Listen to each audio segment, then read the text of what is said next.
Congratulations to both of you all. మీరు అందరికీ నమస్కారం. ముందుగా ఇక్కడ వచ్చిన వాళ్ళందరికీ ప్రత్యేకంగా ధన్యవాదాలు తెలుపుతున్నానండి. అంటే 2 నిమిషాలు మాట్లాడి వెళ్ళిపోదాం అనుకున్నాను, కానీ మా 4 సంవత్సరాల కష్టం ఇది, అందుకే కనీసం 4 నిమిషాలు మాట్లాడదాం అని ఉంది. డైరెక్టర్ గారిది అయితే 5.5 ఏళ్ళ కష్టం. 4 సంవత్సరాల క్రితం మాకు కలిశారు, మా ఇద్దరికి కలిశారు ఆయన. ఎంత మంచిదైందో 4 సంవత్సరాలకి 4 నిమిషాలు అన్నారు. 8 సంవత్సరాల ముందు కలిసి ఉంటే 8 నిమిషాలు మాట్లాడతానండి. మంచిదైంది 4 సంవత్సరాల ముందు కలిశారు. ఆ రోజుల్లో డైరెక్టర్ గారు నాకు ఫోన్ చేయకపోయింటే రిజర్వేషన్స్ దాటి ఏదో ఒక చిన్న ప్రభుత్వ ఉద్యోగం అయ్యేవాడినేమో.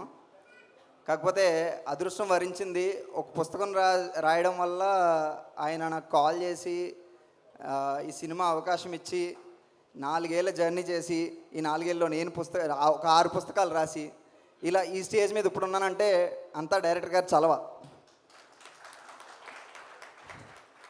అండ్ డైరెక్టర్ గారి కష్టం గురించి చెప్పాలంటే చాలా ప్రొడక్షన్ హౌస్లు దిగారు. ఈయన చెప్పినట్టు మా అన్నయ్య ఇంకా అన్నయ్యలా అయిపోయాడు, సొంత అన్నయ్యలా అయిపోయాడు. ఇంకా లిటరల్లీ మా డైరెక్టర్ గారు ఇలాంటి అన్నయ్యని ఇచ్చినందుకు కూడా చాలా థ్యాంక్స్. ఫస్ట్ చాలా ప్రొడక్షన్ హౌస్లు తిరిగారు. ప్రతిసారి ఏదో ఒక అడ్డంకి వల్ల పడుతూ లేస్తూ ఉన్నాము. చివరికి నిహారిక గారు వచ్చారు. నిహారిక గారు రావడంతో కొంచెం సంతోషం ప్లస్ భయం, ఇదేమవుతుందా అని. ఒక పక్క నుంచి ఎగ్జైట్మెంట్, ఒక పక్క నుంచి భయం. కానీ నిహారిక గారు మాకు ఇచ్చిన ధైర్యం 100% స్ట్రైక్ రేట్ లాంటిది. జనసేన ఎలా అయితే కొట్టిందో అలాంటి స్ట్రైక్ రేట్ లాంటిది మాకు ఆవిడిచ్చిన ధైర్యం. సో స్పెషల్ థ్యాంక్స్ మేడం, మీకు నిజంగా స్పెషల్ థ్యాంక్స్. ఇలాంటి మెగా కాంపౌండ్లో ఇంతమంది యూత్ ఇంతమంది ఇంట్రడ్యూస్ అవుతున్నందుకు. అండ్ మా నిహారిక గారికి ఎప్పుడు తోడుగా ఉండే మరో ప్రొడ్యూసర్ గారు ఫణి గారు, టైం అండ్ మనీ రెండూ లెక్క చేయకుండా మంచి సినిమా తీయాలి అని ముందుకు రావడం అనేది చాలా గొప్ప విషయం అండి. అండ్ వీళ్ళిద్దరిని నడిపించే ఇంకొక ఫోర్స్ మా ఎగ్జిక్యూటివ్ ప్రొడ్యూసర్ గారు రమేష్ గారు. ఎప్పుడు కూడా ప్రతి విషయాన్ని చాలా డీటెయిలింగ్గా లోతుగా ఆలోచించి ఇంత ఫాస్ట్గా ఫినిష్ చేసి ఈరోజు ఇలా నిలబెట్టారంటే నిజంగా చాలా గ్రేట్ అండి రమేష్ గారు. ఇంకా ప్రతి టెక్నీషియన్ గురించి మ్యూజికల్ హిట్.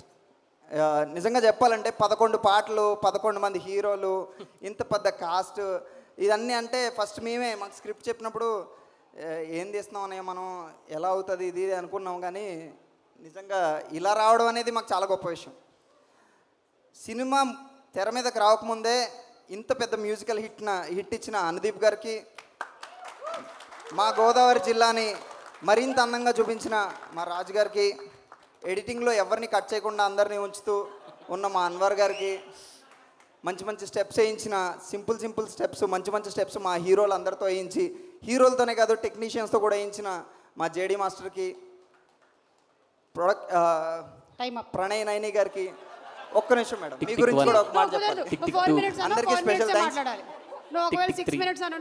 3.5 minutes మేడం, ఇంకొక ½ minute ఉంది. ఓకే. ఫైనలీ యాక్టర్స్కి, ఎందుకంటే వాళ్ళు ఒక పెద్ద హీరో అయితే తగ్గడం పెరగడం అనేది చాలా కామన్. కానీ ఇప్పుడే వస్తున్న హీరోలు 11 మంది కూడా వాళ్ళు డైరెక్టర్ గారు తగ్గమంటే తగ్గి పెరగమంటే పెరిగి, మీరు ఏ సినిమాలో చేయకూడదురా, నా సినిమాలోనే ఉండాలి, ఉండండి లేకపోతే వెళ్ళిపోండి అని చెప్పినా సరే, అన్నయ్య నేను మీతోనే ఉంటాం అని చెప్పిన యాక్టర్స్కి చాలా థ్యాంక్స్. అండ్ ఫైనలీ డైరెక్షన్ డిపార్ట్మెంట్కి, ఎంత గొప్ప డైరెక్షన్ డిపార్ట్మెంట్ అంటే ఒక అసిస్టెంట్ డైరెక్టర్ లాగా అసోసియేట్ డైరెక్టర్లా కాకుండా సొంత తమ్ముళ్ళే మా డైరెక్టర్ గారికి బాధ్యతగా ఉన్నందుకు చాలా థ్యాంక్స్. ఈ సినిమా ఇప్పటివరకు మా అందరిది ఆగస్ట్ 9 నుంచి మీ అందరిది కాబోతుంది. ఆగస్ట్ 9న ఈ సినిమాలో చేసిన అందరికీ స్థాయి ఇంకొంచెం పెరగాలని మనస్ఫూర్తి కోరుకుంటున్నాను. అండ్ చివరిగా ఒక్క విషయం, మా అమ్మగారు ఇక్కడే ఉన్నారు, ఎప్పుడు అంటూ ఉండేవారు స్టార్ మహిళ చూసి, అరే ఒకవేళ నువ్వు సినిమాలోకి వెళ్తే, నువ్వు సినిమాలో రైటర్ అయితే కనుక ఆ స్టేజ్ మీద సుమగారే ఉంటారా, సుమగారే యాంకరింగ్ చేస్తారా అనేవారు. అమ్మ నిజంగా సుమగారే ఉన్నారు, నా పక్కన ఉన్నారు సుమగారు. చాలా థ్యాంక్స్. మా ఫ్యామిలీకి థ్యాంక్స్ అండ్ ఫ్రెండ్స్కి థ్యాంక్స్, ఇక్కడికి వచ్చిన అందరికీ థ్యాంక్స్. ధన్యవాదాలు. Thank you so much. Star మహిళ పిల్లలు మీరందరూ మేడం. చెన్నై ఎస్ అంటే ఒక కాలంలో చందమామని చూపించి